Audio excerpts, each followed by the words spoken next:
hearing, just to give the audience an idea. This was essentially a bunch of boomers who don't understand technology talking to Jack Dorsey, CEO of Twitter, who is, of course, well equipped to answer these softballs. Just to give you an idea of how terrible it was to be a journalist today, you had to hear that kind of question for hours. It's affecting rural America as well as urban America as well, where I'm from. And I think this discussion today really has demonstrated how important Twitter is to our national conversation, the good, the bad, the ugly, all of it, and for our democracy. And I'm glad we're shining a light on many issues of concern to Americans across the country with regard to Twitter and the role it plays in our society today and will continue to play into the future, obviously. And many of my colleagues have raised legitimate concerns about data privacy, the influence of hostile actors in our elections, and the spread of misinformation that can distort and harm our very democracy. I think these are all important issues, but I want to focus for a second on the issue of online harassment and the use of Twitter by teenagers, by young. So, what do you think Jack Dorsey will answer to these softballs? Of course, he's going to be prepared to answer in advance. We're going to go deep into the philosophical and legal aspects of this with Josh. However, just an update on the news. There was also Laura Loomer who crashed into the meeting. Laura Loomer showed up, started yelling at Jack Dorsey. Of course, Laura Loomer is our friend from back in the Warski Live days. I've always suspected that Warski was attracted to her physically, but it's not like she made any important point other than bringing the question of verification badges, which is an important element.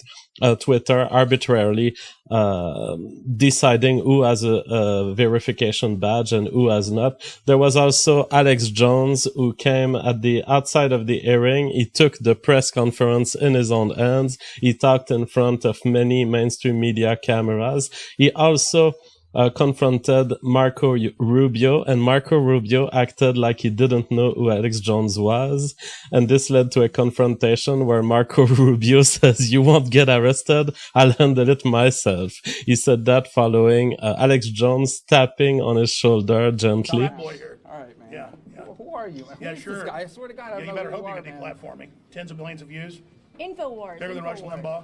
He knows who InfoWars Well, is. but Playing this joke over here. That's why the deplatforming didn't work. But here's the question. Here's a question. Don't touch me again, man. I'm asking you not to touch me. Well, sure, I just patted you nicely. I know, but I don't want to be. I don't know you you, want me to man. get I don't arrested? know who you are. It's not just good You're not to going to take get my First arrested, Amendment. man. You're It's not going to just get enough to arrested. I'll take my take First care of it Amendment. myself. Oh.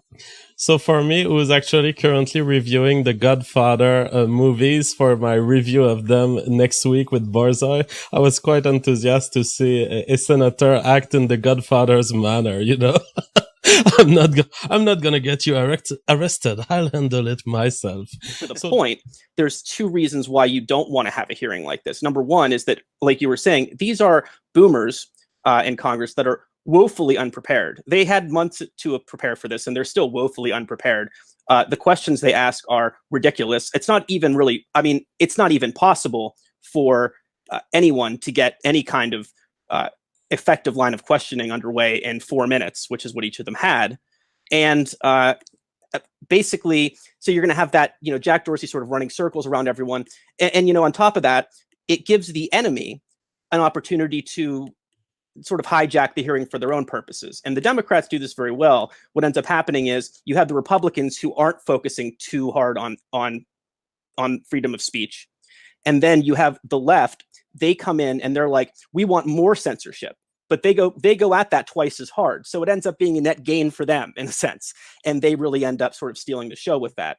And the Republicans just didn't push an anti-censorship mentality at all today whatsoever. Arians, the pro, my private business conservatives that are like, oh, well, if Twitter censors all of the right wing, then they'll just go out of business and, they'll destroy themselves. No, they won't. They can't be destroyed.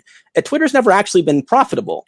It just has, it loses billions of dollars and it has bottomless resources, from investors that are willing to sort of absorb all of those losses indefinitely because of the trade-off that they get, which is the control over the flow of information. So this isn't about the free market because Twitter is not really being operated as a business in that sense. These companies aren't really, they are willing to lose billions of dollars. I mean, people that see things like with Nike the other day, and they have this, Colin, what is it name? Colin Kaepernick or whatever. He's the new face of the company, and the company loses like $3 billion in market cap, and everyone's like, oh my God, Nike. They don't care.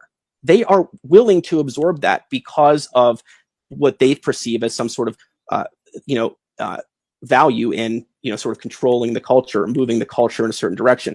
And that's why I think it's foolhardy to look at this, look at these companies as, a private, as well, it's, the free market and private businesses, as though their only concern is profit, because it isn't.